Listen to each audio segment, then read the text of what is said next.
नमस्कार साथियों, प्रथम कोचिंग संस्थान के इस प्लेटफॉर्म में आप सभी का स्वागत। आज हम सेकंड ग्रेड में जो हम एसएसटी में 7 विषय का अध्ययन करते हैं उसमें एक सबसे महत्वपूर्ण विषय है दर्शन शास्त्र, जिसके अकॉर्डिंग सिलेबस हम आज चर्चा परिचर्चा करने जा रहे हैं। सिलेबस की चर्चा कहाँ से इनको पढ़ना है, अवधारणात्मक समझ के सवाल कहाँ से बनते हैं, इसी का आज हम प्रभावी अध्ययन करने जा रहे हैं। आप देख पा रहे हो सामने सेकंड ग्रेड का ये जो दर्शन शास्त्र का सिलेबस है, इसको मुख्य रूप से देखा जाए तो इसमें 3 विषय शामिल हैं। पहला है इंडियन फिलॉसफी, भारतीय दर्शन, उसकी मूलभूत वैदिक और उपनिषद दर्शन की मूलभूत अवधारणाएं। दूसरा गीता का निष्काम क्रम, जैन और बौद्ध दर्शन और गांधी का नीति शास्त्र। साथियों, ये है इंडियन फिलॉसफी और ये है एथिक्स और अपन सुकरात, डेकार्ट की कार्टेशियन पद्धति, सुखवाद, बेंथम और जेस मिल का उपयोगितावाद और कांट का नीति शास्त्र। ये है हमारे वेस्टर्न फिलॉसफी में। और दंड का सिद्धांत और संकल्प की स्वतंत्रता, अर्थात संपूर्ण अगर इस सिलेबस को देखें तो इसमें 3 पार्ट हैं: Indian philosophy, western philosophy and ethics. और साथियों, इंडियन फिलॉसफी के हम 2 पार्ट पढ़ते हैं इसके अंदर। एक है नास्तिक दर्शन, दूसरा है आस्तिक, अर्थात जो वेदों की मान्यता पर विश्वास नहीं करता उसे नास्तिक दर्शन करते हैं। इसमें मुख्य रूप से 3 दर्शन हम पढ़ते हैं: चार्वाक, जैन दर्शन और बौद्ध दर्शन। चार्वाक जिसे नास्तिक और सिरमौर कहते हैं। दूसरा है हमारे यहाँ पर जैन और बौद्ध। जैन दर्शन में साथियों, इसमें मुख्य रूप से हम जैन दर्शन का स्यादवाद, द्रव्य सिद्धांत और इसका अनेकांतवाद बहुत ही महत्वपूर्ण सिद्धांत है, जहाँ से निश्चित रूप से कम 2 क्वेश्चन यहाँ से बनते हैं जैन दर्शन में। जैन जिन्होंने अपने राग द्वेष से विजय प्राप्त कर ली हो, जिनसे बाद में जैन बना, और इसकी सबसे महत्वपूर्ण सिद्धांत है स्यादवाद। साथियों, इस सिद्धांत के माध्यम से जैन दर्शन हमें सर्वधर्म समभाव का संदेश देता है। स्यादवाद से अभिप्राय है कि संसार की समस्त वस्तुएं, संसार में अनेक प्रकार की वस्तुएं और प्रत्येक वस्तु के अनेक धर्म होते हैं। इस प्रकार हमें किसी भी वस्तु का संपूर्ण ज्ञान नहीं होता, ज्ञान सापेक्ष होता है, एक पक्षीय ज्ञान होता है। इसलिए जैन दर्शन की मान्यता है कि हमें किसी भी सिद्धांत से पहले स्याद शब्द का प्रयोग करना चाहिए, और इसके लिए उन्होंने 7 सिद्धांत दिए: स्याद अस्ति, स्याद नस्ति, स्याद अस्ति च नस्ति, स्याद अव्यक्तम, स्याद अस्ति च अव्यक्तम, स्याद नस्ति च अव्यक्तम, अस्ति च नस्ति च अव्यक्तम। और ये 7 सिद्धांतों के माध्यम से इसी को हम जैन दर्शन में आगे लिखा गया है सप्तभंगी न्याय। बहुत ही खूबसूरत सिद्धांत। इसके माध्यम से एक छोटी सी कहानी के माध्यम से जैन दर्शन ये बताना चाह रहे हैं, जैसे किसी एक गांव में एक हाथी आता है। हाथी आया और उस गांव में अंधे बच्चे हैं। तो उस अंधे बच्चे, जैसे मान लो बच्चे ने किसी ने पूंछ पकड़ी, तो वो कहेगा कि हाथी रस्सी के सदृश होता है या रस्सी जैसा होता है। किसी बच्चे ने उसके पीठ पर हाथ घुमाया तो उसकी व्याख्या होगी कि हाथी दीवार की तरह होता है। इसी तरह से पैर पकड़ेगा तो वो कहेगा एक पिलर की तरह। वो बच्चे अपनी अपनी जगह पर सही हैं, लेकिन क्या वास्तव में उनका ज्ञान सही है? नहीं, उनका वास्तविक सच्चा ज्ञान नहीं है, उनका ज्ञान एकांगी है। इसलिए जैन दर्शन कहते हैं जिस प्रकार आँख के अंधे को संपूर्ण हाथी का ज्ञान नहीं होता, उसी प्रकार हमारी जो बुद्धि है उसकी अपनी एक सीमितता है, जिससे हमें संपूर्ण ज्ञान का, पास्ट, प्रेजेंट और फ्यूचर का ज्ञान नहीं हो सकता। इसलिए हमें स्याद शब्द का प्रयोग करना चाहिए।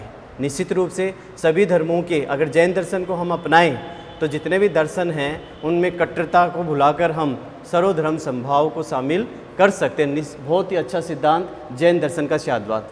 साथियों, दूसरा इनका सबसे महत्वपूर्ण सिद्धांत है द्रव्य सिद्धांत। द्रव्य सिद्धांत को इन्होंने 2 भागों में बांटा। द्रव्य का मतलब है जिसमें गुण और पर्याय पाए जाए, अर्थात जिसमें गुण का मतलब है स्थायी विशेषता, पर्याय का मतलब परिवर्तनशील। भौतिक जड़ पदार्थों को इन्होंने द्रव्य कहा। उसके 2 भाग बताए, एक है अस्तिकाय, दूसरा है अनस्तिकाय। अस्तिकाय से अभिप्राय है, इसमें भी दो प्रकार से विभाजन किया। अस्तिकाय में है जीव और अजीव। जीव को दो भागों में बांटा इन्होंने। जीव का अर्थ है आत्मा, चैतन्य। एक है बद्ध जीव, दूसरा है मुक्त जीव। बद्ध जीव अर्थात जो बंधनग्रस्त है, मुक्त जीव अर्थात जिन्होंने कैवल्य की प्राप्ति कर ली हो। अनस्तिकाय में इन्होंने केवल समय या काल को शामिल किया। फिर बाद में जीव अजीव की व्याख्या करने के बाद में ये कहते हैं जीव दो प्रकार का, अजीव के चार प्रकार बताए। यहाँ पर उनकी जो शाब्दिक गहन अध्ययन करें तो ही हमें समझ पाते हैं। अजीव का मतलब होता है जड़ पदार्थ, उसमें चार प्रकार, धर्म, अधर्म, पुद्गल और आकाश। जैन दर्शन में धर्म से अभिप्राय है जो गतिशील वस्तुओं को गति प्रदान करे, जैसे मछली को पानी और अधिक गति देने में सहायता करता है, तो मछली के लिए जल यहाँ धर्म है। और अधर्म से अभिप्राय है जो गतिशील वस्तुओं को स्थिर करे, जैसे कोई गर्मी में राहगीर है और वहाँ पर एक अच्छा सा वृक्ष देखकर रुक जाता है उस छाया के नीचे, तो राहगीर के लिए जो वृक्ष है वो अधर्म का कार्य करता है। तीसरा सबसे महत्वपूर्ण इसका प्रकार है पुद्गल, जिसका संयोग और विभाजन किया जा सके, अणु और संघात किया जा सके, उसे यहाँ संघात कहा गया है।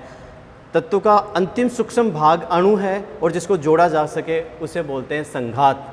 और आकाश जिसके द्वारा विस्तार की गणना की जाती है। इस प्रकार अधर्म के यहाँ पर चार प्रकार हैं, जीव के दो प्रकार, अधर्म के चार प्रकार। फिर हम आते हैं साथियों इस सिद्धांत के आगे। आकाश के दो प्रकार बताए हैं यहाँ पर, लोकाकाश और अलौकिक आकाश। जहाँ तक हमारी दृष्टि जाती है वो लोकाकाश, और जहाँ पर दिव्य पुरुष की दृष्टि जाएगी इस पारलौकिक जगत से बाहर, उसे यहाँ पर अलौकिक आकाश की संज्ञा दी गई है। निश्चित रूप से यहाँ पर शाद्वाद, दूसरा सिद्धांत द्रव्य सिद्धांत बहुत ही महत्वपूर्ण है।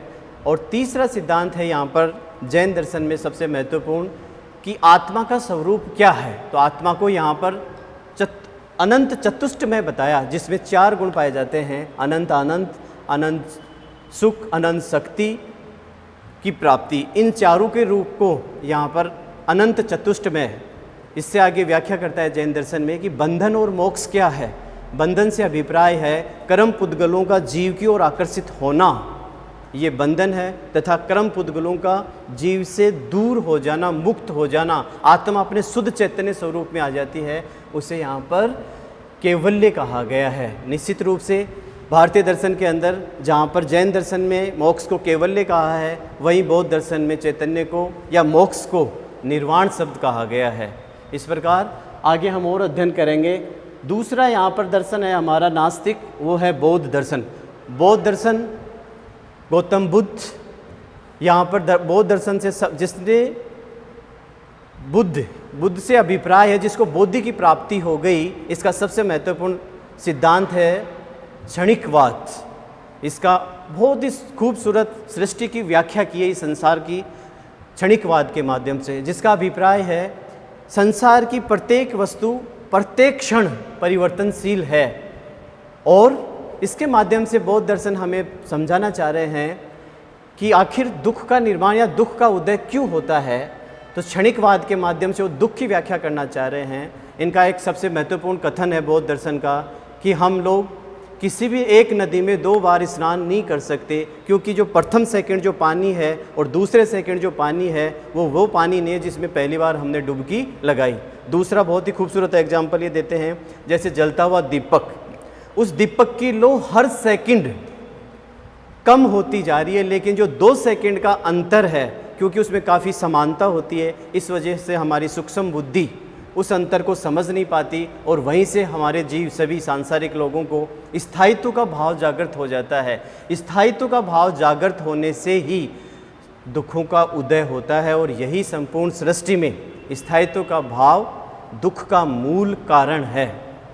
साथियों, क्षणिकवाद के माध्यम से आगे ये व्याख्या करना चाह रहे हैं बौद्ध दार्शनिक कि अनात्मवाद या निरात्मवाद, इससे अभिप्राय है कि संपूर्ण सृष्टि में आत्मा को भी उन्होंने पदार्थ के रूप में स्वीकार किया और चैतन्य स्वरूप में माना कि आत्मा का अपना निज स्वरूप में, मोक्ष की व्याख्या करते हैं, आत्मा का अपना निज स्वरूप अर्थात बुझ जाना वो है मोक्ष। किसका बुझ जाना? दुखों का अंत, ये मोक्ष कहलाता है। और बौद्ध ने इसी को अपने शब्दों में निर्वाण कहा है।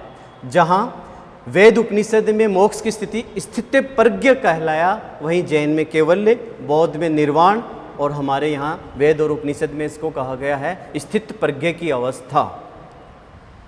इसी प्रकार बौद्ध दर्शन के और अन्य सिद्धांतों में 4 आर्य सत्य बताए उन्होंने। दुख है, दुख का कारण है, दुख निर्वाण मतलब दुख का अंत संभव है, और उसके लिए इन्होंने 8 मार्ग बताए। दुख निवृत्ति के मार्ग, जिसे आप सभी जानते हो, जैसा कि अष्टांगिक मार्ग, अष्टांगिक मार्ग की व्याख्या के माध्यम से निर्वाण की प्राप्ति संभव है। यहाँ बौद्ध दर्शन में दुखों के 12 प्रकार बताए हैं।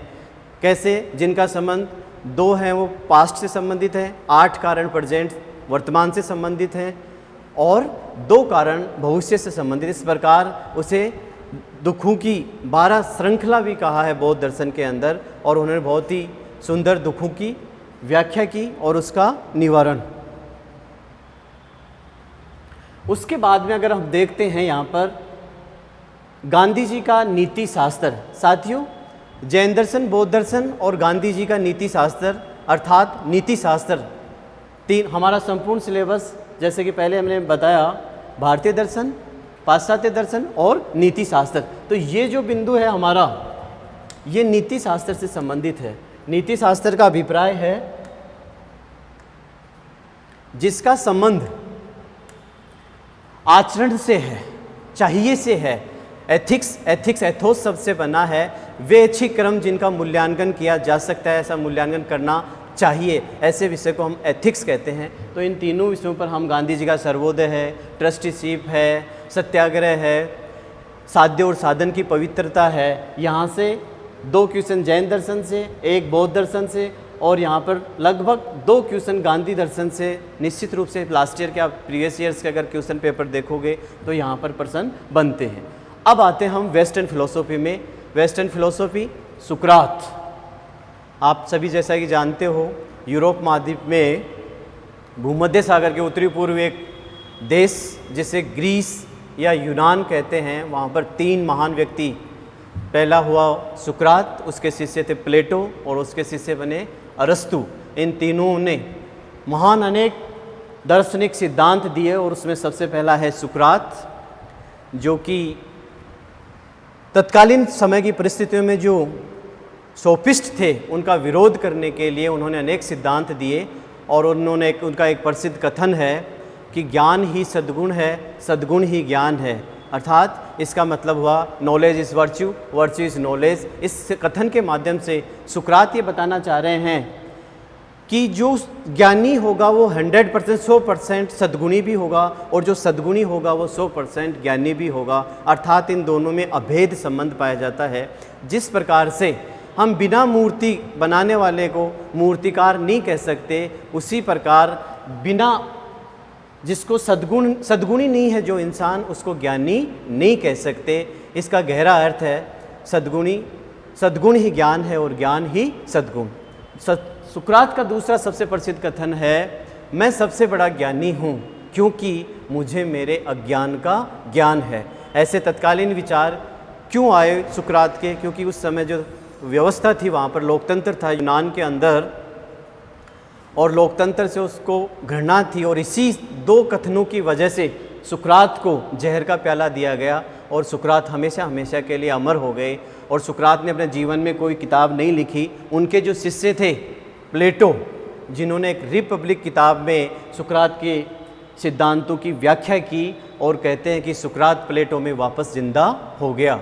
और एथिक्स का अगर हम देखें, एथिक्स का व्यवस्थित जो अध्ययन किया वो अरस्तु ने किया। उन्होंने निकोमेकियन एथिक्स किताब लिखी, और एथिक्स का पिता अरस्तु कहे जाते हैं। साथियों, सुकरात की पद्धति पूछा गया है, तो सुकरात की पद्धति उनका डायलॉग मेथड था, संदेह की पद्धति थी। और यहाँ ये ध्यान रखना है कि संदेह से शुरुआत करता है, उसका साध्य संदेह नहीं है, उसका साधन है संदेह। और क्वेश्चन मार्क के माध्यम से, वार्तालाप विधि के माध्यम से, डायलॉग मेथड के माध्यम से वो अपने ज्ञान घूम घूम कर अपने यूनान के अंदर दर्शन की बातें करता है और ज्ञान देता है। उसकी मेथड को संदेह पद्धति, आगमनात्मक पद्धति, और वार्तालाप विधि और धात्री विधि अनेक नामों से जाना जाता है। इसकी विस्तृत व्याख्या हम अगली कक्षा में करेंगे।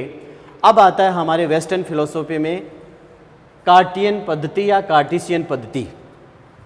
संपूर्ण वेस्टर्न फिलोसॉफी को साथियों ये कथन है या जो पद्धति है ये है डेकार्ट, जो फ्रांस के महान दार्शनिक थे, और उस दार्शनिक ने दर्शन शास्त्र को वैज्ञानिक बनाने के लिए जिस पद्धति का प्रयोग किया उस पद्धति को कहते हैं कार्टेशियन पद्धति। कॉलेज में वो मैथमेटिक्स के प्रोफेसर थे, इसलिए दर्शन शास्त्र को और अधिक वैज्ञानिक बनाने के लिए उन्होंने इस पद्धति का, गणितीय पद्धति का प्रयोग किया। एग्जाम में कई बार सवाल आता है दर्शन में गणितीय पद्धति की शुरुआत करने वाले दार्शनिक कहलाते हैं, वो हैं डेकार्ट, जो कि फ्रांसीसी थे। डेकार्ट का मानना है कि दर्शन शास्त्र में कुछ भी निश्चित नहीं है, पक्ष में तर्क दिया जाता है, उसके विपक्ष में उससे ज़्यादा अधिक विपक्ष में तर्क दिए जाते हैं। आखिर निष्कर्ष कैसे निकाला जाए, तब इस कार्टेशियन पद्धति को सिद्ध करने के लिए डेकार्ट का एक प्रसिद्ध कथन है, मैं सोचता हूँ इसलिए मैं हूँ, I think therefore I exist. उसने फ्रेंच भाषा में कई बार ये भी घुमाकर क्वेश्चन पूछा जाता है, कोजिटो एरिगो सम, जिसका शाब्दिक अर्थ है कि आप दर्शन शास्त्र के हर सिद्धांत की आलोचना कर सकते हो लेकिन मेरे इस कथन की आलोचना नहीं कर सकते। मैं सोचता हूँ इसलिए मैं हूँ, अगर इसके विपक्ष में हम बोलेंगे मैं सोचता हूँ इसलिए मैं नहीं हूँ, जो यह विचार कर रहा है उसका नेगेटिव सेंस में भी व्यक्ति का अस्तित्व ही सिद्ध हो रहा है। इसलिए अपने दर्शन की शुरुआत यहाँ पर कौन करते हैं, डेकार्ट कार्टेशियन पद्धति के माध्यम से, इस कथन के माध्यम से करते हैं। और तीसरा यहाँ से सवाल बनता है कि दर्शन, पाश्चात्य दर्शन शास्त्र में बुद्धिवाद का जनक कौन है, डेकार्ट। साथियों दर्शन शास्त्र में 3 शाखाएं हैं। एक है ग्रीक दार्शनिक शाखा, जिसमें हमने पढ़ा पहले सुकरात, प्लेटो और अरस्तु, ये 3 दार्शनिक आते हैं। फिर दूसरी शाखा आती है समस्त ज्ञान का आधार बुद्धि है, इसे हम बुद्धिवादी शाखा बोलते हैं। इसमें 3 फिलोसोफर आते हैं, एक आएगा डेकार्ट, दूसरा स्पिनोजा, तीसरा है लाइबनिज। समस्त ज्ञान का आधार बुद्धि है, समस्त ज्ञान जन्मजात होता है। और उसके बाद में एक दूसरी शाखा आई अनुभववाद। इनका कहना है मन कोरा कागज है और अनुभव उस पर अंकन करता है। जैसे जैसे हम अनुभव, उम्र बढ़ती जाती है उसमें अनुभव अंकन करते जाते हैं। समस्त ज्ञान का आधार अनुभव है। इसमें हमारे यहाँ 3 दार्शनिक आते हैं, लॉक, बर्कले और ह्यूम। ये अनुभववादी हैं। दोनों एकांकी शाखा थी, एक स्कूल है बुद्धिवादी, दूसरी स्कूल है, शाखा है उसका अनुभववाद। अनुभववाद हमारे सिलेबस में नहीं है, यहाँ डेकार्ट, बुद्धिवाद का डेकार्ट लिया, अनुभववाद सिलेबस में नहीं है। और उसके बाद में दोनों की जो समीक्षा की वो हमारे दार्शनिक यहाँ पर सिलेबस में है और उनका नाम है कांट, इमानुएल कांट, जिन्होंने बुद्धिवाद और अनुभववाद को समन्वय किया। इसी वजह से कांट के दर्शन को बोलते हैं आलोचनात्मक दर्शन शास्त्र, समीक्षावादी दर्शन शास्त्र, समन्वयवादी दर्शन शास्त्र। और कांट ने जो सिद्धांत दिया उसे बोलते हैं कोपरनिकस की क्रांति। उन्होंने कहा ज्ञान प्राप्ति में जितना बुद्धि का महत्व है उतना ही अनुभव का महत्व है। अगर कांट की मैं बात करूं, जर्मन फिलोसोफर थे ये, और उन्होंने एक क्रिटिक ऑफ प्योर रीजन जिसमें किताब लिखी और उसने 12 साल लगाए। और उस किताब में उन्होंने संकल्प की स्वतंत्रता, कर्तव्य के लिए कर्तव्य, अगर आप विगत प्रीवियस ईयर के पेपर देखोगे, कम से कम 3 क्वेश्चन आप हर सेकंड ग्रेड की भर्ती में 3 क्वेश्चन आपको मिलेंगे। लास्ट ईयर में आप देखा होगा, वहाँ से भी दोनों पेपर्स में इसके 3-3 क्वेश्चन हैं। कांट अपने जीवन में 60 मील से ज़्यादा कभी भी इन्होंने यात्रा नहीं की और दर्शन शास्त्र में अविवाहित रहे आजीवन। 9 बहन भाइयों के संतान में चौथे क्रम के चौथे नंबर पर थे इमानुएल कांट। और इनका जो प्रसिद्ध, हमारे इनकी समानता है, जो हमारे भगवत गीता का निष्काम कर्म है उनसे कांट की काफ़ी समानता है। कर्तव्य के लिए कर्तव्य सिद्धांत, पिछली बार ये क्वेश्चन आया। कांट के बाद में हम आगे बढ़ते हैं साथियों, सुखवाद व उपयोगितावाद। सुखवाद और उपयोगितावाद ये नीति शास्त्र से जुड़ा हुआ बिंदु है। उपयोगितावाद का अभिप्राय है यहाँ पर greatest happiness of the greatest number, अर्थात अधिकतम लोगों का अधिकतम सुख। जिस किसी सिद्धांत से हमें प्राप्त होता है, इसका मतलब वो सिद्धांत उचित है और इसे हमें बोलते हैं उपयोगितावाद। उपयोगितावाद में दो महत्वपूर्ण दार्शनिक है, जहाँ से दोनों दार्शनिक से एक क्वेश्चन यहाँ पर हमारे यहाँ एग्जाम में आता है। अगर आप पिछला जो लास्ट भर्ती हुई इसमें एक क्वेश्चन आया, सुखों में गुणात्मक भेद होता है, किस दार्शनिक का यह सिद्धांत है? तो इसमें 4 ऑप्शन थे, प्लेटो, सुकरात, बेंथम और जे.एस. मिल। तो राइट आंसर होगा जे.एस. मिल। उपयोगितावाद के जनक वो कहलाते हैं बेंथम, और बाद में उन्हीं के शिष्य जॉन स्टुअर्ट मिल उपयोगितावाद में संशोधन किया, उसे बोलते हैं हम गुणात्मक या नैतिक उपयोगितावाद। साथियों, बेंथम ने जहाँ पर उपयोगितावाद में कहा सुखों में केवल मात्रात्मक भेद होता है, सभी सुख एक समान होते हैं। मैं आपको यहाँ एक बात बताना चाहूँगा, दोनों इंग्लैंड के हैं, दोनों पड़ोसी हैं, और बेंथम के दोस्त थे जेम्स मिल, अर्थात जॉन स्टुअर्ट मिल के पिताजी और बेंथम दोनों मित्र थे, और मिल के पिताजी बेंथम की तरह अपने बेटे को बनाना चाह रहे थे और वो उनको ट्यूशन पढ़ाते थे, लेकिन आमूल चूल अपने गुरु बेंथम के सिद्धांतों में जे.एस. मिल ने आमूल चूल परिवर्तन किया, और आज हम बेंथम की तुलना में ज़्यादा अगर सर्वोच्च कोटि का उपयोगितावाद पढ़ते हैं तो वो उसके जनक हैं जे.एस. मिल। स्थूल उपयोगितावाद के जनक हैं बेंथम, जबकि उच्च कोटि उत्कृष्ट कोटि का उपयोगितावाद दिया उन्हीं के शिष्य जॉन स्टुअर्ट मिल। साथियों, बेंथम का कहना है, एक प्रसिद्ध कथन है, कई बार एग्जाम में पूछा गया कि पुष्पिन का खेल भी उतना ही आनंददायी है।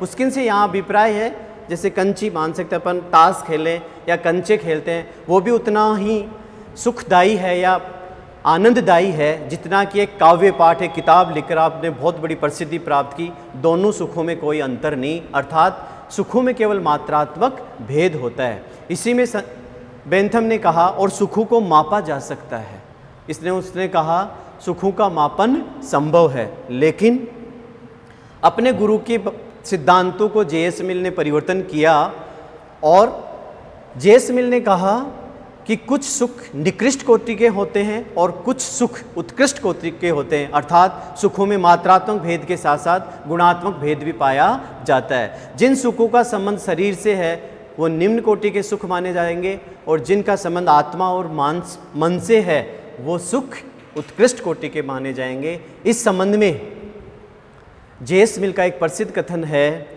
कि सुअर समाज कैसा भी हो, भेड़ियों के समाज में भेड़ियों जैसा, जहाँ बेंथम का कथन है भेड़ियों के समाज में हमें भेड़ियों जैसा आचरण करना चाहिए और संतों के समाज में हमें संतों जैसा आचरण करना चाहिए, लेकिन मिल का मानना है समाज कैसा भी हो हमें हमेशा संतों जैसा आचरण करना चाहिए, अर्थात नैतिकता अधिक। संशोधनवादी उपयोगितावादी जे.एस. मिल कहते हैं वो नैतिकता जिनका संबंध आत्मा से है उस पर ज़्यादा बल देते हैं। और इस संबंध में कई बार हमारे यहाँ क्वेश्चन पूछा गया, और उसका एक प्रसिद्ध कथन है कि संतुष्ट सुअर की अपेक्षा असंतुष्ट सुकरात होना कहीं ज़्यादा फायदेमंद है, कहीं ज़्यादा श्रेष्ठ है, अर्थात खाना पीना मौज उड़ाना, इसे बोलते हैं जे.एस. मिल पिग फिलोसॉफी बोलते हैं। कई बार हम बेंथम की आलोचना करते हुए कहते हैं क्योंकि वो भौतिक सुखों को ज़्यादा श्रेष्ठ मानते हैं, इसलिए बेंथम के दर्शन को पिग फिलोसफी सुअर दर्शन बोलते हैं, और वहीं जे.एस. मिल के दर्शन को हम सुकराती दर्शन या नैतिक दर्शन कहते हैं। इसका अभिप्राय है कि संतुष्ट सुअर अर्थात खाना पीना मौज उड़ाना उससे ज़्यादा श्रेष्ठ है कि व्यक्ति पढ़ा लिखा हो, दूसरा नैतिक हो, सद्गुणी हो, दूसरों का क्या करे वो कल्याण करे, वो ज़्यादा अधिक श्रेष्ठ है। इस प्रकार से यहाँ पर एक क्वेश्चन हमारे यहाँ आता है बेंथम से और दूसरा क्वेश्चन आएगा हमारे यहाँ पर मिल से। उसके बाद में इंडियन फिलोसॉफी में हमने देखा, इंडियन फिलोसॉफी में हमें नास्तिक दर्शन का विश्लेषण किया। चारवाक हमारे सिलेबस में नहीं, इनडायरेक्ट रूप से वहाँ कई बार सवाल पूछा जाता है। नास्तिकों का सिरमौर चारवाक, चारूस प्लस वाक अर्थात जो मीठा बोलने वाला हो, जो भौतिक संसार की बातें करता हो। कुछ लोग कहते हैं कि ऋषियों का एक ग्रुप था वो चारवाक है, लेकिन इसमें काफ़ी मतभेद हैं। लेकिन भारतीय दर्शन को पाखंड और अंधविश्वास से निकालने के लिए, उनको और अधिक वैज्ञानिक बनाने के लिए चारवाक ने भौतिकतावाद पर ज़्यादा बल दिया और चारवाक ने कहा भारतीय दर्शन की दो शाखाएं महत्वपूर्ण हैं, एक है ज्ञान मीमांसा और दूसरी है तत्व मीमांसा। ज्ञान मीमांसा का अभिप्राय है फिलोसॉफी में ज्ञान क्या है, उसकी प्राप्ति के क्या क्या साधन हैं। तो भारतीय दर्शन में मुख्य रूप से 6 प्रमाण माने गए हैं जो ज्ञान प्राप्ति के आधार हैं। उन 6 में से केवल और केवल चारवाक ऐसे दार्शनिक हैं जो केवल एक प्रमाण मानते हैं। उनका कहना है जो प्रत्यक्ष है वही सच है, जिसका हम प्रत्यक्ष दर्शन नहीं कर सकते उसको हमें मानने के उसका अस्तित्व नहीं है। इस प्रकार चारवाक, क्योंकि आत्मा का हम प्रत्यक्ष नहीं कर सकते, ईश्वर का प्रत्यक्ष दर्शन नहीं हो पाता, इसलिए चारवाक आत्मा और ईश्वर की सत्ता को अस्वीकार करता है, उसका खंडन करते हैं। इसी वजह से केवल संपूर्ण भारत में 9 दर्शन में से केवल और केवल जो भौतिक सुखों पर बल देता है, भौतिकतावादी है, वह दर्शन है चारवाक दर्शन। चारवाक, बौद्ध और जैन दर्शन, इन तीनों को सामूहिक रूप से हम नास्तिक दर्शन की श्रेणी में लेते हैं। दूसरे आते हैं हमारे इंडियन फिलोसॉफी में आस्तिक दर्शन, उसमें सांख्य, योग, न्याय, वैशेषिक, मीमांसा और एक लास्ट है वेदांत। वेदांत जो कि वादरायण ने ब्रह्मसूत्र लिखा, इसके 2 पार्ट हैं, एक है अद्वैतवाद और दूसरा है विशिष्ट द्वैतवाद, अर्थात आत्मा और ब्रह्म दो नहीं एक ही हैं, दो नहीं एक ही हैं। जबकि रामानुजाचार्य कहते हैं हाँ ये बात सच है कि ईश्वर, ब्रह्म और आत्मा दो नहीं एक है, लेकिन आत्मा उसका विशिष्ट भाग है। जहाँ पर ब्रह्म की प्राप्ति के लिए ज्ञान मार्ग पर शंकराचार्य ज़्यादा बल देते हैं, वहीं भक्ति मार्ग पर रामानुजाचार्य बल देते हैं। शंकराचार्य ने 3 आधार पर 3 प्रकार की सत्ता स्वीकार की है भारतीय दर्शन में। वेदांत में जो हमारा उपनिषदों का, वेदों का सार उपनिषद है और उपनिषद का सार भगवत गीता है, और उपनिषदों में जो लास्ट हमारे इंडियन फिलोसॉफी वेदांत है उसमें ब्रह्म और सत्ता के 2 प्रकार बताए हैं। भारतीय दर्शन में शंकराचार्य ने कहा 3 प्रकार की सत्ता पाई जाती है, प्रतिभासिक सत्ता, व्यवहारिक सत्ता और पारमार्थिक सत्ता। इसी की तुलनात्मक अध्ययन करते हुए शंकराचार्य का एक प्रसिद्ध कथन है कि जगत मिथ्या है। साथियों, यहाँ अभिप्राय है, प्रतिभासिक सत्ता का से अभिप्राय है यहाँ पर कि जो सपन है, सपने में जितनी देर हमें जो सपने आते हैं वो वास्तविक, जब तक आँख नहीं खोलते हम, वो वास्तविक फील होते हैं हमें, वो आएगा प्रतिभासिक सत्ता। जैसे हमारी आँख खुलती है उसका खंडन हो जाता है, तो हमें उस ज्ञान का खंडन। दूसरा है व्यावहारिक सत्ता, इसमें संपूर्ण जगत को लेता है, संसार को लेता है। जब तक हम जिंदा रहते हैं 60 साल 80 साल, जैसे हमारा निधन होगा तब व्यवहारिक जगत का खंडन हो जाएगा। और तीसरी सर्वोच्च सत्ता आती है, वो आती है यहाँ पर पारमार्थिक सत्ता। इसमें केवल ब्रह्म आता है, अर्थात अहम ब्रह्मास्मि, आत्मा की जो सर्वोच्च अवस्था है जिसको उपनिषदों में तुरई अवस्था कहा है, वही ब्रह्म है। इस संबंध में कहा है अगर हम सांकेतिक रूप से, प्रतिभासिक रूप से जगत माने तो वास्तव में यथार्थ है, लेकिन इसकी तुलना हम पारमार्थिक दृष्टि से करें तब ये जगत क्या लगेगा, मिथ्या। क्योंकि अंतिम सत्य, चित्त, आनंद, निर्विकार, निराकार अगर कोई सत्ता है वह ब्रह्म है। इसलिए पारमार्थिक सत्ता की दृष्टि से जगत मिथ्या है। ये बहुत ही महत्वपूर्ण सिद्धांत। यहाँ पर शंकराचार्य ने 3 प्रकार की सत्ता बताई और इसी संबंध में कहा अहम ब्रह्मास्मि, वह तत्वमसि है, तुम भी ब्रह्म हो। अगर जीवात्मा सच्चे गुरु के सानिध्य में श्रद्धापूर्वक निकट बैठकर ज्ञान प्राप्त करती है और उसकी आत्मा अपने वास्तविक निज स्वरूप में आ जाती है तो सब प्रकाशवान हो जाती है।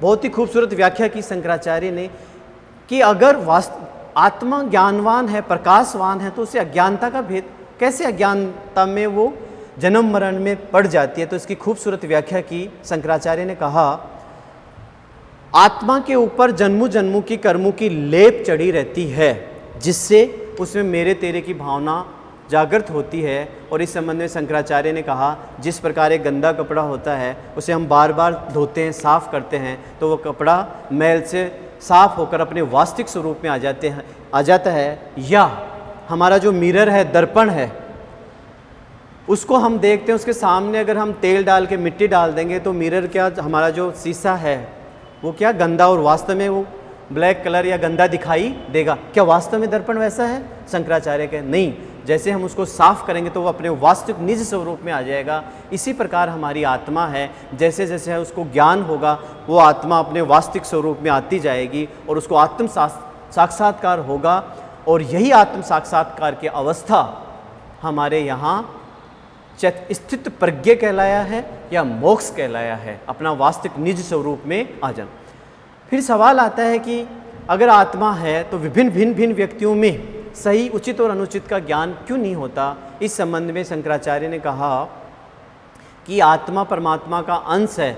जिस प्रकार हम एक मटके को 5 मटके पानी लेते हैं नदी से और उसमें देखेंगे सूर्य के सामने तो 5 सूर्य दिखाई देंगे, और उनका अगर तोड़ देंगे उनको तो सभी उसमें वास्तविक जो सूर्य है उसमें वो एक ही सूर्य दिखाई देगा। इस प्रकार वो आत्मा अजर अमर निर्विकार सत्यचित आनंद, और वह हमारे यहाँ वेद उपनिषद में नेति नेति शब्द का प्रयोग किया गया है, अर्थात उसका वर्णन संभव नहीं, क्योंकि हर प्रत्येक वस्तु निषेधात्मक होते हैं।